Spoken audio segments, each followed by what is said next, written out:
pagpapatay na isang inosenteng tao? Why? At para saan?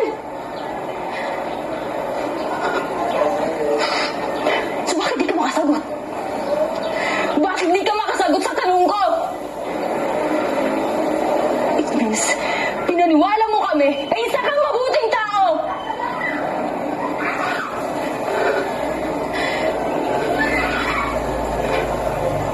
Lahat ng yun, puro kasinungalingan! Oo! Tama yatang narinig ninyo. Pero nagawa ko lang yun dahil ayokong mawala lahat ng pinaghirapan ko. Karangyaan, kayamanan, pangyarihan na pinaghirapan ko para lamang mayahong kayo.